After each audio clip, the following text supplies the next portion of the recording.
Hey, what's up guys? Welcome back to Anime King 3, and today I'm going to be giving you part 14 of What If Naruto fused with Minato, Kushina and Kurama, guys. Remember to get this one to 100 likes as usual, share this with all of your friends in your social media platform, and also guys, don't forget to go ahead and check out the brand new episode of What If Naruto had an OP bloodline and was brutally trained by Danzo over an Anime King. And I also post a brand new episode of What If Naruto was trained to be the next god of Shinobi by all the Hokages. So go ahead, check out that and enjoy, guys. I also post a brand new series right over an Anime Prince of What If God like Naruto went to the High School DxD universe. So go ahead, check out that and enjoy, guys. And also remember, if you're new, go ahead and turn on the bell notifications so you can see exactly when I post. So without further ado, wasting more time, what do you say we jump right into this new episode? Start the intro.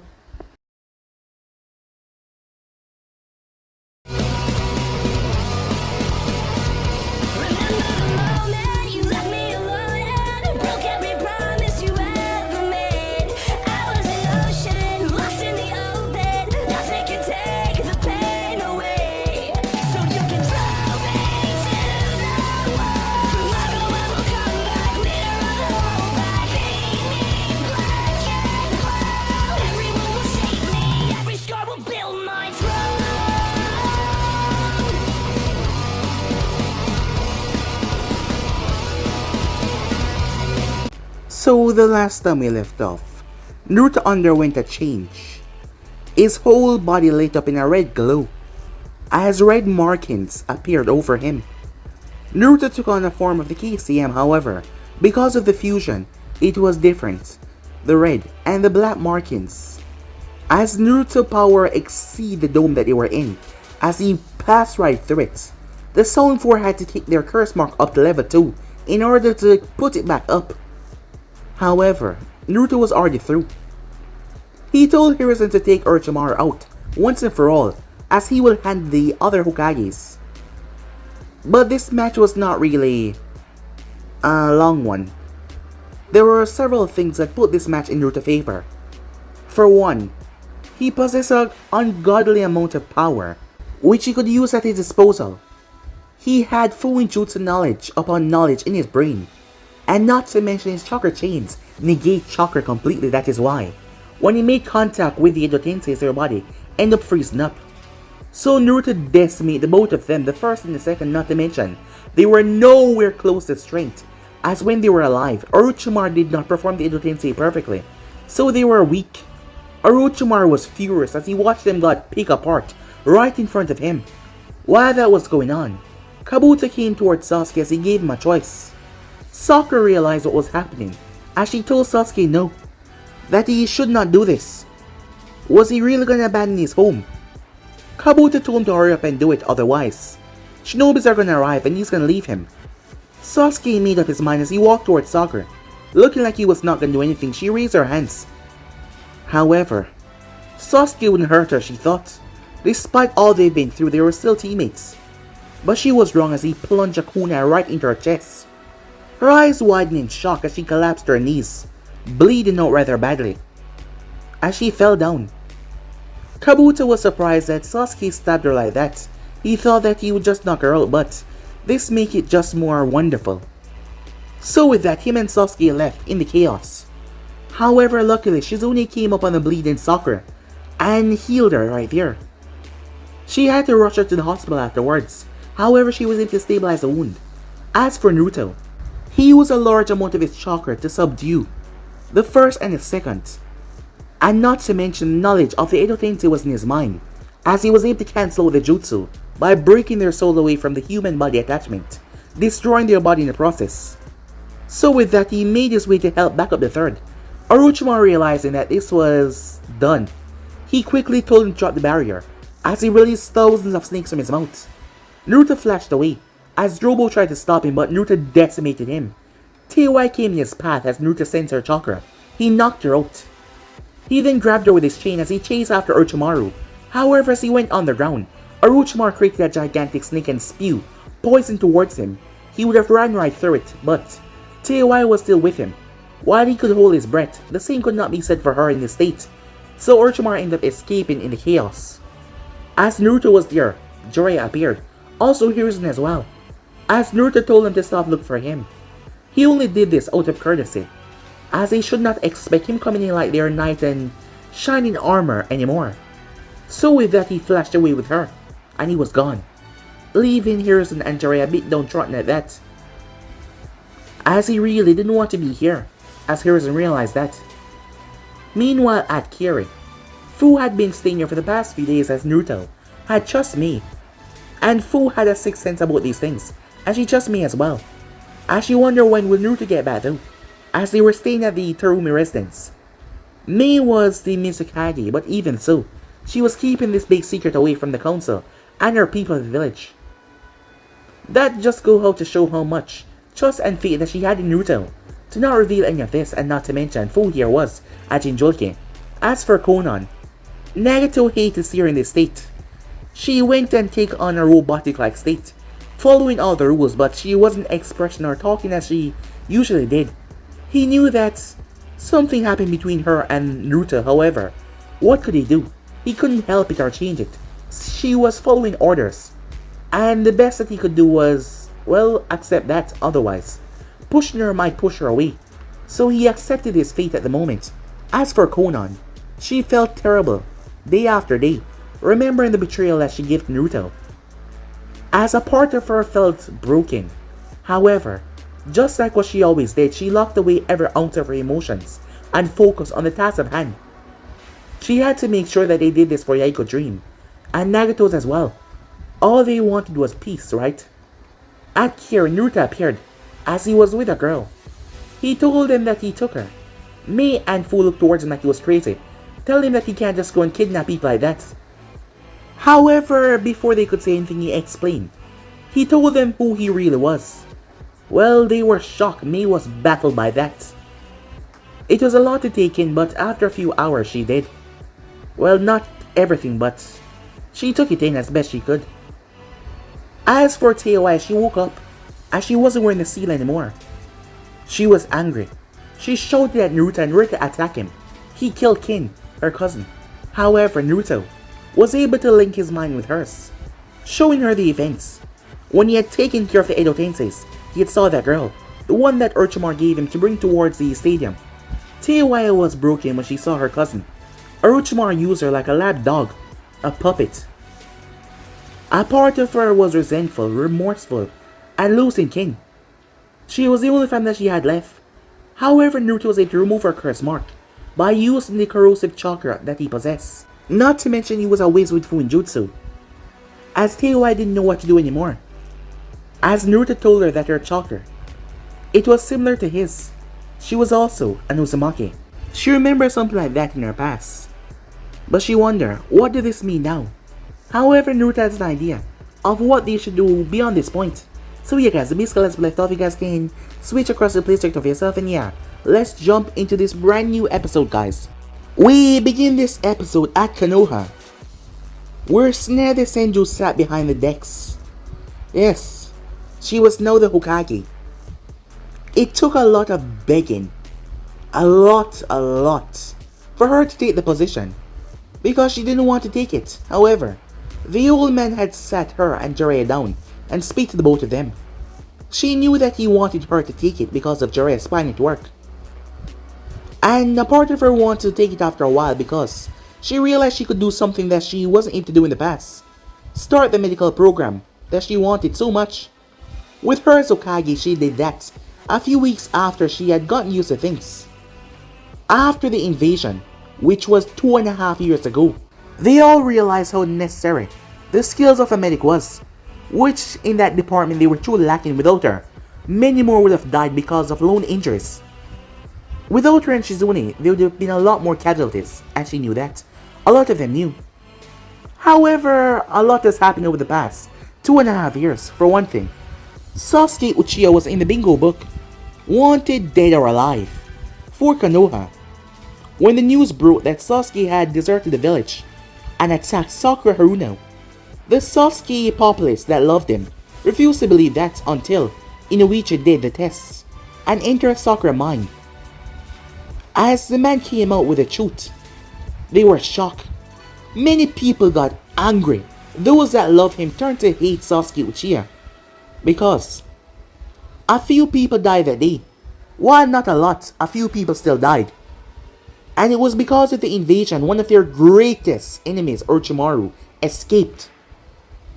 And Sasuke Uchiha buried a kunai right into his own teammate chest and escaped with Orochimaru. A lot of people were calling for his death, so now they placed him in the bingo book as an A-rank missing in. As he was to be hunted, he was wanted dead or alive. So far Orochimaru had been on the move, making sure that no one would be able to find either of them. And that is where the problem lies. There has been no clue, no rumors, nothing at all. However, Konoha was not the only thing that changed a lot. There was also another as well. Kiri. Kiri had been wrapped up in a civil war for the longest time, but now they were booming. Despite the events that happened some time ago, Kiri revealed that Naruto Uzumaki was now with them. That was shocking given that Taki had basically declared war on that guy for taking their Jinchuriki. A year back, Taki and Kiri had a meeting, the representatives of Taki and the leader of Kiri. They went towards a meeting hall to discuss, well, what was going to happen. Strangely enough, Kiri came out with the Jinchuriki and Taki left with nothing. That was confusing to most people. Naruto Uzumaki attended this meeting as well, and it was said that after a few hours he returned with the Jinchuriki after he had left, prior being there for a few minutes. No one knew the specifics of what happened, because Kiri would not talk about it and neither would Taki. Maybe Taki was ashamed. However, no one could tell what happened that day, but they did know that Kiri was now keeping the 7 tails. That had came to a shock to most. The other nations furious that they got a tail beast and they also got Naruto Uzumaki. However, everyone was staying in their place right now. For one thing, that man had the Hiroshin, a technique that was able to slaughter thousands. Minato no Mikaze, Little Flash, annihilated armies with that. Not to mention he was already ridiculously strong. Killing a tail beast by himself was no ordinary feat. That showed that he was already Kage level. And now that he possessed a Hiroshin, Kiri had become untouchable. They were even getting more mission contracts because their mission records were being done flawlessly. Their shinobis have stepped things up. After being through an endless war, well, maybe they were just happy to be taking normal missions once again. Things truly have changed a lot. As for her, she started the medical program, and Sakura was her head student. Shizune had taken over as leader of the hospital, and Sakura worked there time after time. However, Sakura had gained so much in just 2.5 years that it was astonishing. Tsunade has taken her as her prized pupil and even teach her super strength technique. The girl came to learn it flawlessly, as she was one of her star pupils at the moment, while the others were able to get their hands on medical ninjutsu. None of them has reached as far as Sakura regarding, well, special training, which Tsunade was testing them in the beginning, and Sakura was the only one that had the amount of determination that was necessary to pass on her tutelage to. The girl was content to get stronger. Her determination, her drive was something astonishing, and Tsunade was very proud, knowing that she would make a great name for herself. She was already passing through several levels that neither her or Shizune could fathom at her age. 15 and she was already astonishing, reaching higher levels, and Tsunade couldn't be any more proud. As for Naruto, they knew that he was somehow the Naruto from the village, and somehow he had the knowledge of Minato and some others, maybe even Kushina, because of what she had seen with the chains and what he called her. However, they didn't know how it happened, but he made his business clear 2.5 years ago that he wanted nothing to do with this village, and that him helping them was not an everyday occurrence. She wished that she could talk with him, however, it didn't seem like she would get the chance. But there has been rumors about him around the Elemental Nation with a team. Meanwhile, unknown area, a man was looking around. This man was no ordinary man though. He was quite powerful. He was known as Sami, the ghost of the hidden mist. His full name was Shima Sami. His rank was S. He was wanted by Kiri, Kumo and Konoha for several deeds that he had committed. That is how he got his title as the S-rank missing nin. He is said to be highly efficient in Kinjutsu. He was trained to be a next member of the 7 Year Swordsmen. However, he got himself wrapped up in a lot of things, and many unsavory information came out about things that he has done, which made people look at him with nothing but disgust, but he fled before he could be tried for any of this. He was a sadistic man, doing things behind the scene for money and pleasure. Very despicable things.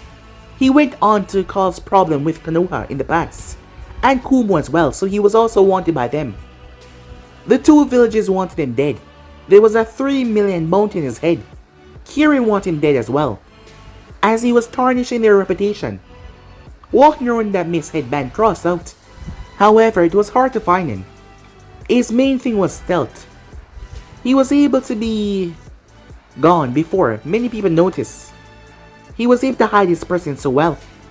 Not to mention he had a high awareness and a high stamina. And he also had the ability that made his body became ghost-like transparent. That is why he was called the ghost of the hidden mist. However, one of his greatest weaknesses was said to be genjutsu. His greatest strength, to make his body intangible like a ghost, came at a cost. His weakness was genjutsu because of that strange ability that he was able to use. He was recognizable with white hair, very pale skin and grey eyes, 2 blades strapped to his back. While they were not sentient, they were still rather stronger than any normal blade. And durable, shocker conductive metal. There was a lot of information on him. At the moment though, he knew that he was screwed. Sami found himself being trapped. It started a week ago. He saw glances every now and then. He was always keeping an eye on his surroundings, and he noticed glances every now and then. And now he had been attacked. That is why he was currently on the run. As he arrived towards a waterfall, there was many trees around as he stood in a small clearing. He could not outrun this foe, they were too fast. Despite him being an S-rank ninja, known for his speed and strength, and Kinjutsu as well, he could not outrun this foe. He prepared himself as he drew his blade. "I know you're out there," he said. "Come and face me like a true shinobi. You want my head? Come and get it," he said. However, as he said that, he was hit with a sense of vertigo. Up was down, down was up, left was right, right was left. But despite that, he was still a S-rank missing in. That is why he was able to hear the kunai coming his way. He sliced the thing in half as he staggered forward, falling right on his face. Moving in this state was terrible. That is when a feet dropped from the heavens. Immediately, the vertigo vanished. It was a genjutsu. Now the feet was coming down because someone was coming down towards him. Sami rolled out of the way. The feet cracked the ground where his head once was. He jumped to his feet as he collapsed down to the ground, his body still being partially affected by the chakra in his system. Picking himself up, he blocked. However, the face that made contact with his armed guards threw him back, shocking him at the strength. That is when a swarm of bees flashed right into his face, confusing his senses. The next thing he knew, 3 water bullets slammed into his stomach. He crashed right into a tree. The same one from before threw herself towards him as she passed right through him. As Sami jumped into the center, he shook his head. "I had to say, you guys almost got me going there for a moment," he said, looking around as he regained his focus. "You work well though, as a team. Very organized, fast, precise. Hitting me with that vertigo genjutsu was something rather impressive. I didn't even notice until I was on the ground. However, I'm not an S-rank criminal for nothing. You think a bunch of brats can defeat me? I am Sami, the ghost of the mist." He looked towards his left as he saw a girl. She had long, green mint hair with orange eyes, tan skin. She was wearing a white top. Around her stomach was a headband. His eyes widened when he saw the Kiri headband. She was wearing a black skirt with white trimmings and black sandals. Sami looked towards the girl. She seemed to be around 17 or 18 years old. Glancing towards the boy, he had short white hair with blue highlights, purple eyes. He was wearing a purple shirt, grey pants, and grey sandals as well. He had a blade in his hand. Sami's eyes went wide as he saw that blade. That blade belonged to the 7 Ninja Swordsmen, a group that he was trained to enter. What's a brat like you doing in that blade? As he gets to smirk at that. That's none of your business after all. Why would we disclose information to a dead man? Sami chuckled at that. Confident, cocky brats. I never expected Kira to find me though. I heard they had been moving up in recent years. Maybe I should pay my former home a visit. It should be fun. Huh. Doing that would certainly get you killed, said Fu. Besides, it's not like you're gonna leave here. You have done too many heinous acts to escape this place alive. You're kidding, right? You think a bunch of wet behind the ears brats can defeat me? When I look at you, all I see is a couple of brats trying to play the big leagues. You can tell your friend up there to come out of hiding. Besides, hiding's not gonna help her. As neither of them said anything. Alright. You wanna play like a fool? I'll treat you like a fool, said Sami. As he unsheathed his blades. I'll kill you first. He blurred out of sight Suigetsu draw Zabuza giant cleaving blade and blocked the strike. Suigetsu was forced to backpedal as he dodged, as Sami twisted and lashed out. Suigetsu turned as he brought the blade around. However, Sami ducked underneath the strike and stabbed right through Suigetsu. It was then that Sami noticed his hand went through water. Gotcha. However, Sami smirked at that. So you're from the Hogushi clan, huh? Well, I know your weakness. Electricity exploded on Sami's hand. Suigetsu winced out in pain as a fist was thrown towards Sami's face. He pulled out his hand and jumped away from Fu. He flipped and landed, only to land right in his space of 4 bells. The bells chimed, messing with his sense of perception. Once again, this one was even worse. However, his ears picked up on something that his body, the rest of his body did not. He tilted his head, just in time as someone sliced him right across the face. If he hadn't moved, his entire head would have been rolling off right now. He jumped back, only for a fist to bury right into his back by Fu. Still in his state of vertigo, he slammed right into a tree face first. With his chakra agitated, he could not activate his ability to become intangible. It's not like it's a long-lasting thing. It drained a lot of chakra. It's a very old forbidden technique because of the amount of drain that it took out of you. However, he used in dire situations. He picked himself up. So you finally show yourself, huh? You little bitch, he said. As the girl had long red hair. She had dark eyes with a bit of brown in it. She was wearing a tight, dark red suit. It mostly consists of red, the top. However, it was not connected to the bottom. Black trims at the side of the pants. She was wearing dark red sandals. The headband, it was around her neck. She had a blade that was currently in her hand. It was a claymore, but there was a bit of edge to it. As she whipped it around. Huh, it doesn't matter what you call me. You're gonna be dead very soon, the girl said to him. You Kiri brats thinking that you're all that, said Sami. You read my file, but it doesn't matter. I won't give you another chance to use that genjutsu of yours. He shot forward. However, before he could reach her though, bees once again attacked him. He looked towards the green-headed bitch as he saw that she was one controlling these bees. His hand became coated in lightning as small needles of senbon shot from his hands as they impaled the bees. He turned and blocked a strike from the red-headed woman.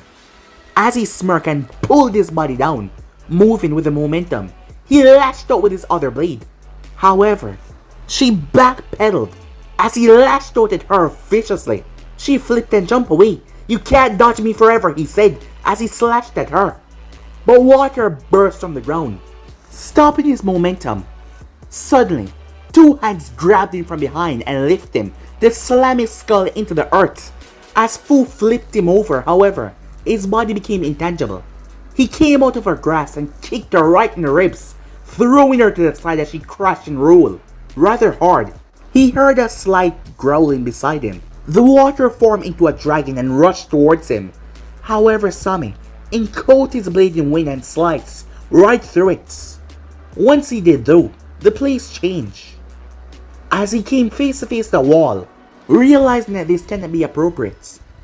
Unlike others, he had to expend a large amount of chakra to even consider breaking a genjutsu. While his intangibility was a good technique, it also had a heavy drawback that made his chakra so whipsy that he was very weak when it comes to genjutsu. The wall was nothing but an illusion, he knew that. However, he was now trapped in a box. As fire started to erupt on the ground, he closed his eyes, he expelled his chakra. He twists, dodging a strike that would have taken his head off. His senses, his highly trained body, for years upon years, he had trained with his eyes closed to predict and feel the movements. However, he was slashed across the chest. He staggered back as he was back in the real world. In shock, he looked toward his hand that was now covered in blood. I see, he said. My senses was also entwined with that wall, making me believe that it was just one strike when it was two. That is when he noticed her other blade just like him. As he chuckled to himself, well, I must say you're good, he said as he saw that he was surrounded. Back on your feet, I see, he said, looking towards Getsu. Usually, a member of your clan would be a lot more out after a shock like that. Well, I've been working on that weakness for some time now, said Sugetsu. As he grinned, gotta say, it's paid off real well. Sami chuckled. Well then, he said, as he released an absurd amount of chakra. Let's begin the real fight, shall we, he said. Up in the trees, someone was standing there watching everything unfold in front of him. As Sugetsu released his own, Teiwai doing the same thing. Fu released their own chakras run crack underneath them, and they all rushed in and clashed. This was a dangerous, deadly fight. The person up in the tree was smiling though, as he watches the students go at it. This was none other than Naruto. In the past 2.5 years, he hadn't changed that much. Yes, his hair had gotten a bit longer, but he had cut it down a bit. Right now it was in the crook of his back. Not much has changed. Well, something has changed, but well, he had taken on 3 students. It was a good sign of fate. As of this moment, these 3 were said to be the best team within the village as a whole. As Naruto had taken them on as his apprentice, all 3 of them not just his students. That is why he had free reign to train them. At the moment, he had the rank of Jonin in the village known as Kiri. He had taken up residence there. The kind offer that Mei had extended towards him, he had latched onto it. The people there loved him. Most of them did. After all, he did save them from that mad tyrant, and he was a big part in bringing peace to their village. So that is why when they heard about such a problem with Taki, they were quick to help him in that endeavor. However, Naruto had showed up as well, to make his point rather clear. They were surprised to see him there. He had spoken to Shibuki, and a few elders that he brought. They demanded his head, this and that. So Naruto told them to come for it. He returned back with Fu sometime later, as he made them know that she wasn't afraid anymore, which she was not. She did not fear them anymore, and she was never gonna go back. They were shocked at her disrespect. Shibuki had shown his true colors, saying that she needed to return back to the village, or else. However, she told them that they will have to forcibly come after her. That is when Naruto told them what was gonna happen. Yes, they might be a village. They might think that you're all powerful, but Naruto had made the entire place quake with his power. He had shaken the fear of coming into them. He was not above erasing Taki off the entire map. And things escalated rather badly. However, they did not come to any blows. The elders had receded, telling him to have her, she was nothing but a monster anyway. While they were just afraid, there was a bit more talk, and they had left with food, and Taki had left with nothing. As Naruto had made it clear, if they step against her, they step against him. He was surprised when Mei took his side as well, seeing that he had just recently started to interact with the village and her. However, she was fully behind him, but she was also playing a game as well because this would also help her village. Having him and Fu was a big ranking boost for them. At the moment though, they were facing off against this ninja. Because of Naruto's rather immense skills in tracking, because of his sensor ability, not to mention he was working for a bounty hunter for the longest time. That is why he took his group on a bounty job every now and then to see what their skills have rise to. Every 2 months or so, other than normal missions, he had them go after a bounty. This was the first time they were going after a S rank, and S rank was rather loosely, because Sami was not a S rank. That was just his rank because of the things that he has done, the criminal aspects which were rather, well, dangerous. However, in terms of actual strength, he was high A rank. That would have been good for him if he was facing only one of them. However, facing the 3 of them wasn't a good thing. Naruto has trained them personally for the past 2.5 years. The hardest one to get on his side was Teiwaya. At first, around 5 months, she was, well, non-responsive to anything that he said, not doing anything. She didn't feel like she had much to live for. However, Naruto gave her a reason, as he spoke to her constantly, and she started to break out of that shell. Not to mention, she and Shigetsu's attitude kind of clashed against one another, in a rival way. However, Naruto believed that both of them just like each other, and they just won't accept it. As for Fu, she had grown leaps and bounds over the past couple of years. Not to mention that Naruto had taken a look at her seal, as he modified allowing Koumei to leak out some more of her chakra inside of Fu.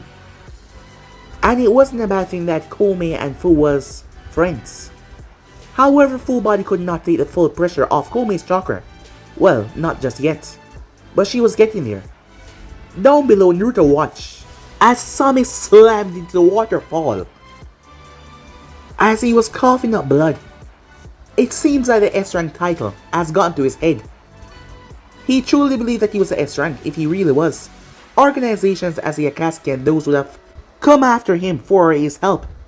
However, they did not because they knew that he was nothing but a high A rank. But he was still pretty good as Naruto looked toward his students. Shigetsu did not retain any injuries because of his bloodline.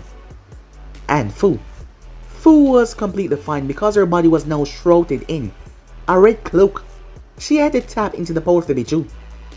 As for Teiwai, she had a slash across her arm that was bleeding pretty badly. But they were all still on their feet, as Sami was exhausted. Expending so much chakra down below, trying to survive was a lot. However, Naruto flashed in front of him. Sami was shocked as he saw this man. Naruto knocked him out swiftly. "Hey, what the hell," said Shigetsu. "We did all the work and you're just coming taking it from us like that?" "If you would be quiet and let me explain, you will understand that is not what I'm doing," said Naruto. "I never said that you 3 should kill this one. You see, the ability that he possesses, the intangibility, may believe that it can be replicated for better use, to not drain the opponent so strongly. That is why we're bringing him back," said Naruto. "After all, wasn't it a rather hefty ability?" "You know it causes a lot of problem, right?" said Fu. "Yeah, but I've done your monthly assessment." "How did we do?" said Teiwaya. "You all have certainly improved a lot. Your genjutsus have certainly increased farther than I expected in a short amount of time that you've been given." "Tuh, what do you expect? I'm awesome," she said. However, there was a tiny blush on her face. Despite 2.5 years, she was not used to getting praise by anyone. And also, Naruto was kind of a lot. He always made you feel warm and just nice, and she just didn't know how to explain it. As for you, Shigetsu, your blade work is getting a lot better. Swimming to the bottom of the river in Kiri, and retrieving that for you was something good after all. Zabuza blade had fell off the edge, and Naruto had to swim for it. Kakashi had killed him all those years ago. The blade had been underwater for the longest time. However, the blade was special, it did not rust. So after a few missions, it was back at 100%, he would say. Well, what do you expect Setsugetsu? I will become the greatest swordsman to ever live. As for Yufu, he stepped towards her. Your strength has surely increased, and your control over the insects have gotten a lot more stronger. Fu was not Burmy, but because of the beetle inside of her, she had a connection with all of the insects around, and she could use them to aid her in battle. And her control was getting better because her connection with Koumei was getting a lot better. And you're able to use the power of the Elise without even a second of exhaustion, said Naruto. So, you three have done wonderfully this month. Now, it's time to head back, he said. They all came closer, having a sensei that could teleport them almost anywhere. Was pretty awesome, as they were gone in a flash. Meanwhile, with the man himself, the myth, the legend, he was coughing. Orochimaru time was coming very soon. However, he still had some time left. As he straightened himself up, over the past 2.5 years, he had been doing a lot of running. Teiwai had been taken. She was one of his elite bodyguards. One of his snakes had devoured Jirobo once he was knocked out by Naruto Uzumaki, and rushed toward a different location with him. So he had the Sound 3 with him now. While they were still the Sound 4 if you count Kimimaro, he was able to help Kimimaro in his illness, but he would not take his body, nor would he take Guren's body. Orochimaru still wanted them as his loyal subjects. Once he take over Sasuke's body, that is why he had not taken their body yet. And he could have healed Kimimaro by doing some extensive research, but he thought it was pointless. But he realized he needed as much powerful men as possible. The recent invasion, he lost a large number of men. He was low on cannon fodder, so he had to preserve as much as possible. And he wasn't meaninglessly killing any more of his subordinates. Well, when they didn't piss him off, that is. He had to also move Karen as well. Knowing that they had Teiwai, he thought they would have opened her mind for information, but after a few months, it turns out that she has been roaming with them. She had joined their side. He was angry about that. He was not even sure if his curse mark was on her anymore. That Naruto Uzumaki was able to cancel out his Edo Tensei that meant. He had a stealing mind on Fuinjutsu. He had to move all of his close subordinates. That include Karen as well. As he had to leave all of the bases that he recently had, and a good thing too because they were all probed by that Naruto Uzumaki. It seems Teiwai told him every single thing. Orochimaru wanted to kill her. Well, the next time he see her, she will be dead. However, all of that was meaningless now, because this is the project, the Uchiha was coming along so wonderfully. As he watched him, Sasuke was sitting down. As he was outside, just taking a rest from today's training. He's been doing a lot lately to get stronger. As Sasuke has been thinking about a lot lately, he had severed his bonds from Konoha. It seems like Sakura had survived. Kabuto was the one to inform him of that, and now he was in Konoha bingo book as an A-rank missing in. If they only knew what he was capable of now. However, he didn't care. He had severed his bonds and ties with that village. They did not teach him anything to get stronger, still wasting his time up until this day. If he had stayed there, he would have gotten nowhere closer to kill Itachi. But now, he could feel himself. He was a lot stronger than before. And now he had the power, he had the drive. He had what it takes to get revenge on his brother. And nothing, no one, not even that village, would stand in his way. Anyone that tried to stop him from getting his revenge would be cut down like the others. That was his mindset at the moment. He didn't care who it was. Meanwhile, back at Kiri. Excellent job as usual. Dismissed, said Mei. Naruto, if you please. Naruto remained behind as his team left the office as they made their way. Once they were gone, Mei got up out of her seat. As Naruto simply watched her without saying a word. as she came over and sat right in his lap. Before she leaned in and kissed him, she pulled back with a smile on her face. "Well, I see someone misses me," said Naruto. "Well, what's not to miss?" she said, flirting back with him. "Although, this one took you a bit longer than the others. I mean, you've been gone for the past 3 weeks." "Well, he was a hard guy to find," said Naruto. "But as I promised, we still found him, and brought him back even alive. I would say that deserves some kind of personal reward," he said, leaning up. However, she placed her finger to his lip as she leaned into his ears. "It's been 3 weeks. However, you're gonna have to wait for a couple of hours. Until tonight.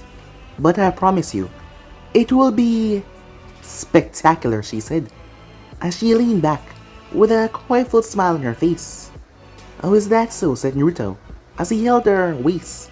"Well then, I can't wait." "Me too," she said.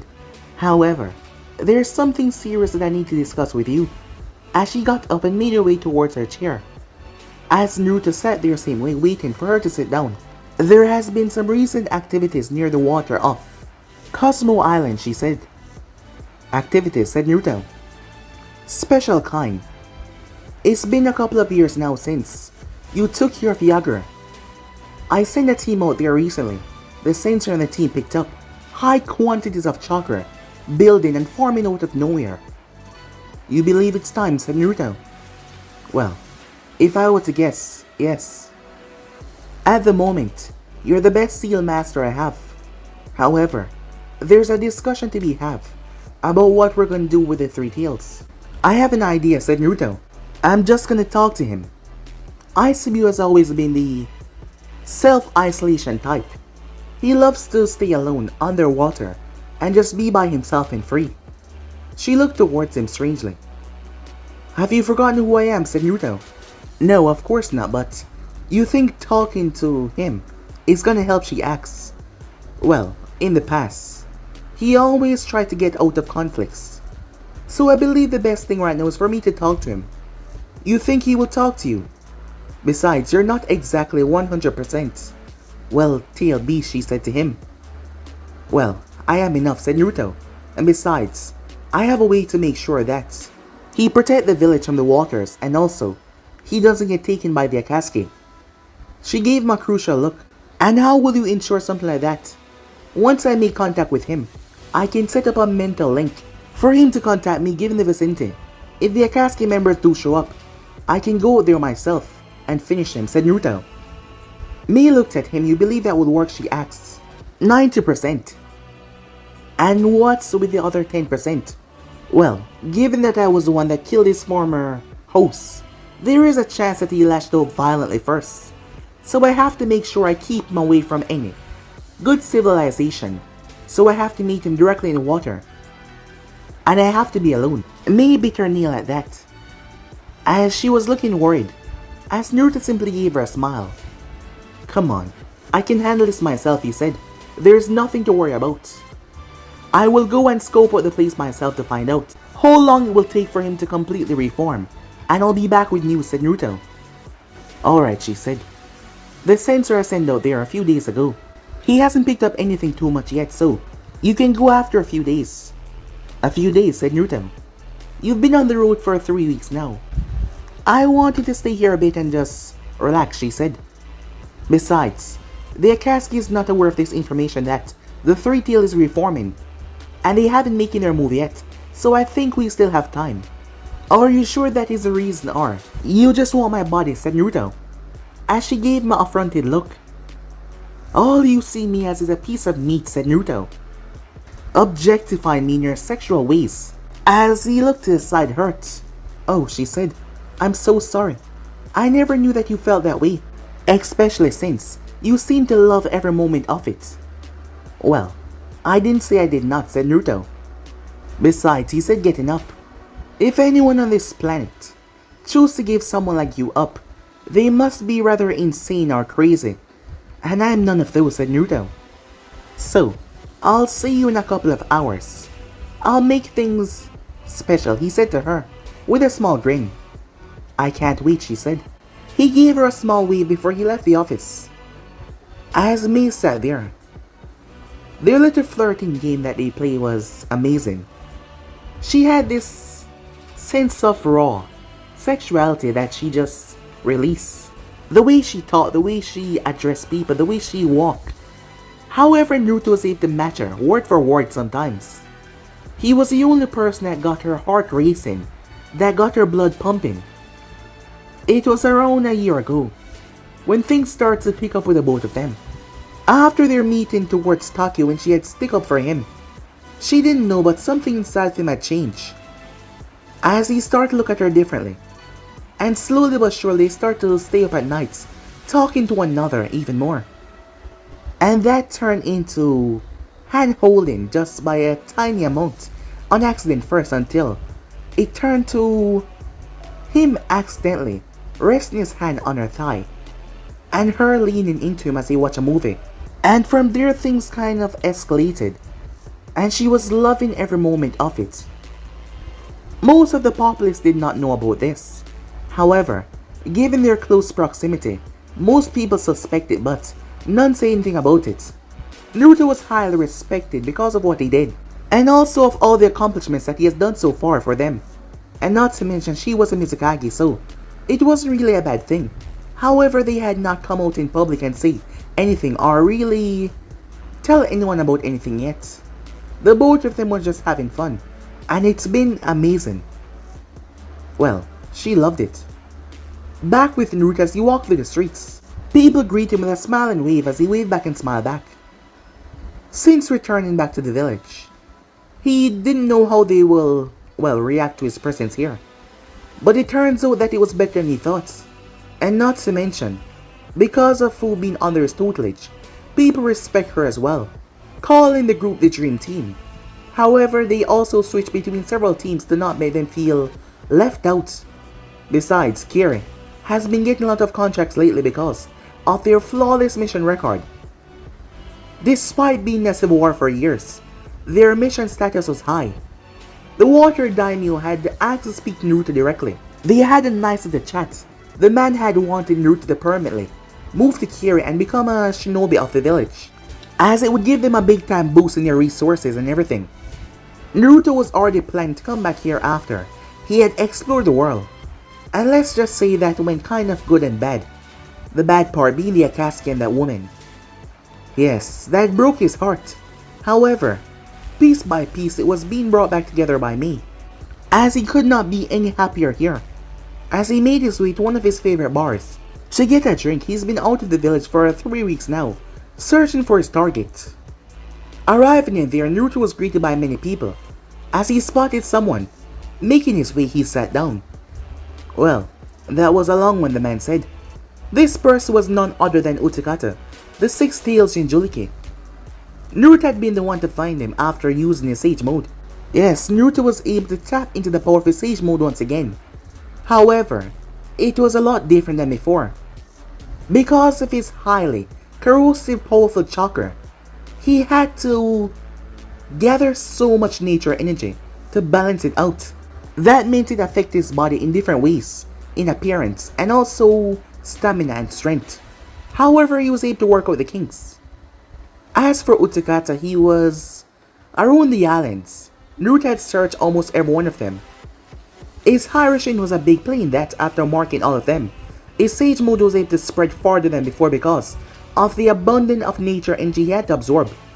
Utakata was with Hodoro, his little apprentice. Utakata never wanted to take part in the Civil War, so he ran away. Now that it was over though, he wasn't sure what kind of life he'd be returning back to. However, before he came back, Naruto had to fight him, and Utakata ended up finding out who he was after he had released the power of the Six Tails. The slug had made contact with Naruto and they talked, Utakata being pulled into the mindscape as well. Utakata was baffled to what Naruto was exactly, but he promised to keep it to himself as he did not tell anyone about it. He was one of the few people that knew what exactly Naruto was. Since then they became friends, not to mention Hodoro was coming along well, as Naruto was able to help her with a seal on her back, as she had a special seal that had a weapon that passed down in her family, as Naruto was able to help her harness that power. She had joined the ranks as she was on a team with Kojo, and another boy. As Utsukata couldn't be any happier to know that she was safe, and he didn't have to be out in the wild running anymore. Also, Naruto informed him of the Akatsuki, so he had to know to prepare for that. However, because of the mental link, the Six Tails could call Naruto whenever he liked, to tell him if Utsukata was in trouble, and Naruto also gave him one of his Harashin. Kunai, so there's nothing to worry about there. At first coming here, the older generation had not trusted Naruto that much. After all, he had worked and saved Konoha, and he had been over the elemental nation. They did not know his full motives, but after years now, they start to realize that he was doing his best to help the village as a whole. And what could they say about that? Not anything bad, of course. As Naruto ordered a drink from the barkeep, the man came over as he poured Naruto a drink. As Naruto slugged it down. A hard one, I guess, said Utsukata. Well, not really, said Naruto. Just thinking a lot lately. About what, if I might ask? Well, one of the topics is the Akatsuki. Why them?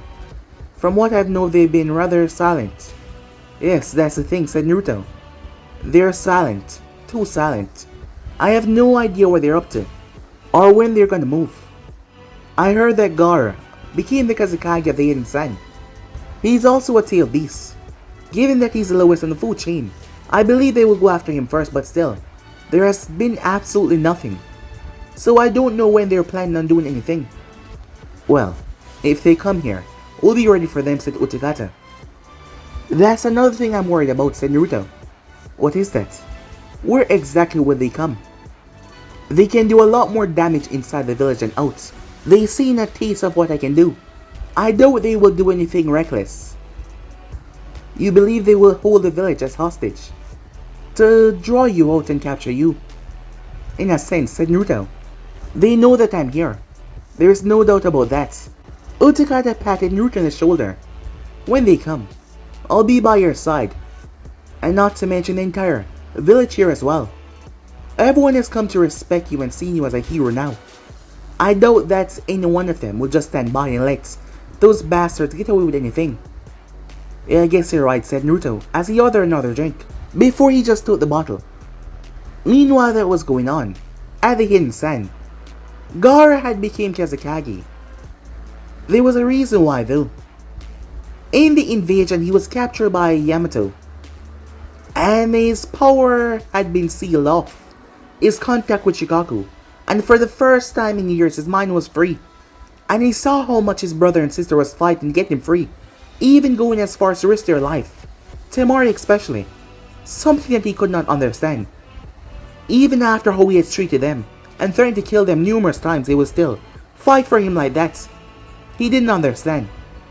It took him years, but Gaara was able to see the difference between helping family, and also, the third Hokage had made things very beneficial for them by not coming after them and give them a chance. Because the man wanted peace, and Gaara wanted the same thing. That is why he had trained, harnessed his willpower to focus on the positive and not the negative, and block Shikaku out. And now he was here, Kazekage of his village. However, he could feel a looming threat. Something was coming. He didn't know what it was, but he could feel it. Meanwhile, at Kumo, the Raikage was in his office behind his desk, as he was looking over a few reports. He had recently spoken to his council, as all of them was with the idea of making an alliance with Kiri, as none of the other villages had yet made a move. However, Kiri had been out of things for a long while because of the civil war, but now they were making big strides and everything. Not to mention they had the top port in the elemental nation with all of the shipping coasts, as they were right in front of the water. Not to mention their ninjas. One in particular was proven to be greater than many thought, and that was none other than Naruto Uzumaki, who possessed the Flying Thunder God technique, something that put the Hidden Stone to shame. However, how he got his hand on that technique was unknown, but he still had it, and having them as an ally would be a big boost, not just politically, but military-wise as well. That is why he was going to be the one to extend the olive branch, to see how things will play out, as he came to the same conclusion as his council as well. The final thought was his though. But in the past, Kiri and Kumo had not been enemies, so this was a good thing, and he would make his move. Getting his letter, he had one of his top messengers bring it towards the Land of Water. He'd already spoken to his daimyo about this. The daimyo of Land of Lightning did not see any qualms in his proposal, that is why he agreed to make his move as well. Speak to the daimyo of Land of Water. Meanwhile, that was going on at Konoha. At his secret little hideout was none other than Danzo Shamura. A lot has happened for Danzo in the past couple of years. For one thing, Hiruzen had retired, and he was now being a grandfather. To Konohamaru, he was being the old person that got out of politics and all that. Not get him wrong, he was still a bit on the council, still coming in for some important meetings, putting his input and word in, but nothing more than that. However, Danzo didn't care much about him now. He was not the Hokage, so he was not the one in the seat. But the problem was Tsunade. Unlike Hiruzen that allowed him to get away with most things, Tsunade was a lot more brutal and rash.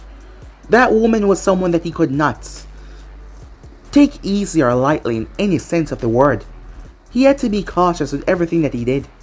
However, she was not fit to be Hokage. She was a drunken whoremonger that got off the street one day and now feel like she's entitled to be Hokage after he has spent most of his goddamn life keeping this village afloat because of the things that he has done behind the scenes, and yet she believed that she was right for the title. He did not care what she had done. Konoha was not in the perfect standing point. They did not possess a Jinchuriki despite their strong ninjas and their mission records. Most of the missions are being sent to Kiri, something that Danzo would not stand. A backwater village that just came out of civil war because of that boy Naruto Uzumaki, and with it Uchiha gone. That was one of their strongest clan now completely eviscerated. Danzo wanted to use Sasuke to rebuild the Uchiha clan as a clan of loyal ninjas that would be there for Konoha in the future. However, that was not going to happen, it seems, because that child betrayed them. Now he had to make other moves and other plans.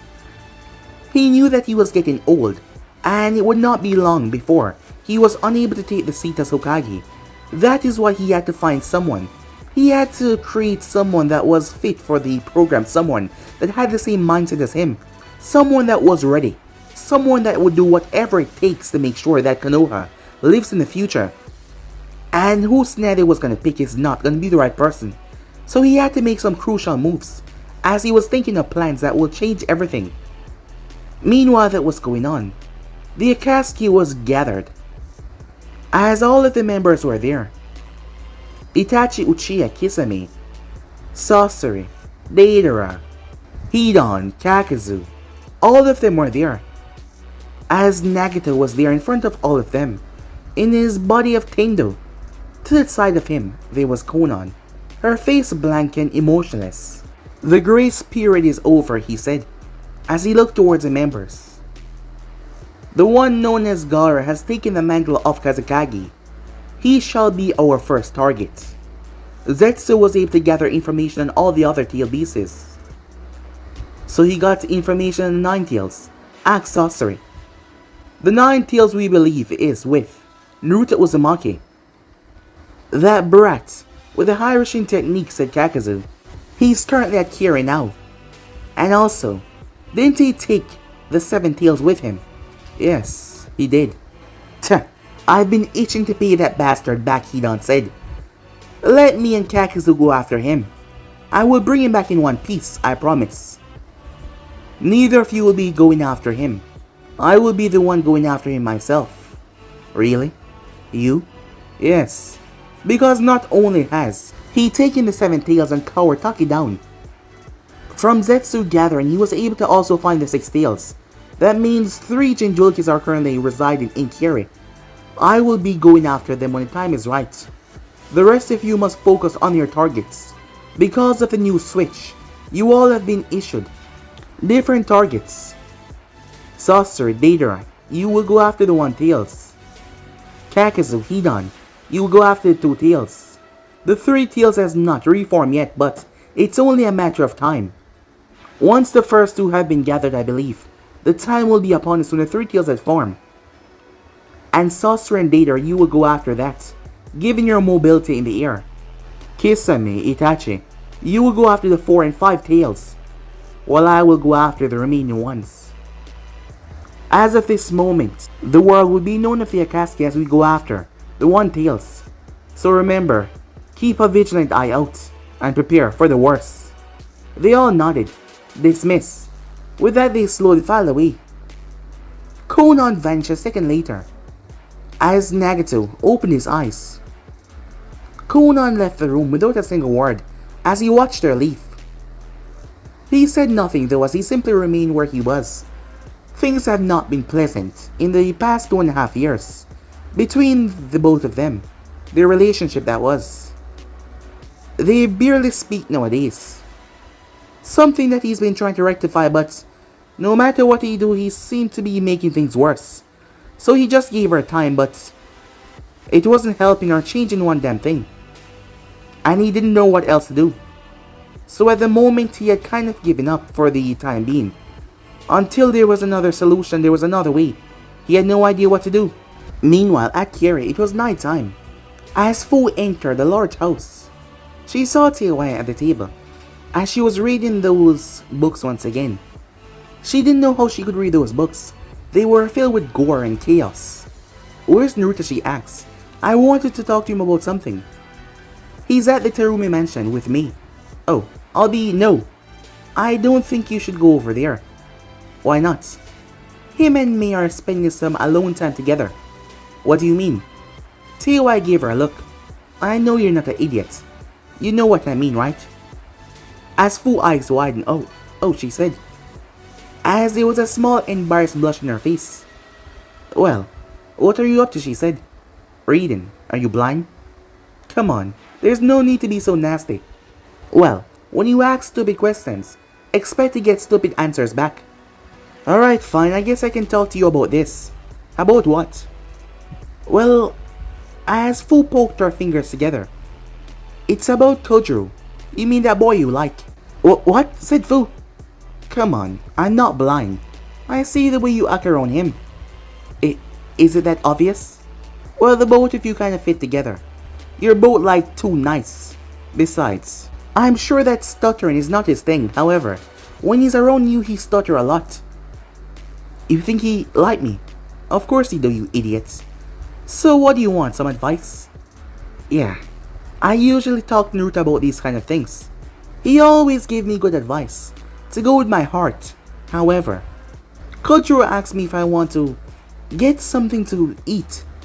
And I didn't know what to say, so I told him that I had to go. So you miss your opportunity. I know you don't know what to do. Yeah, I don't want him to think that I'm blowing him off, or that I don't like him. What to do, said Teiwaya. Oh, I have an idea. You trust me, she said. What are you planning? Well, you're not gonna see until you say you trust me. Alright, fine, I trust you. So what are you planning? A smirk came on Teiwaya's face. As for Naruto, Mei came home towards the mansion. As she arrived to see petals, red petals on the ground, leading her right towards the kitchen at the dining table, where she saw an elegant meal prepared for two. That is when two hands started to massage her shoulders. Well, you really know how to spoil a girl, don't you, she said, as she leaned into him. Well, someone like you deserves to be spoiled, said Naruto. A happy smile came on her face. Yes, she couldn't be more happier. But guys, be in subscribe right here. If you want the next person to do, like, subscribe, comment down below, and turn on the bell notifications to be posted. But I'm out for now. See you guys soon. Peace, guys.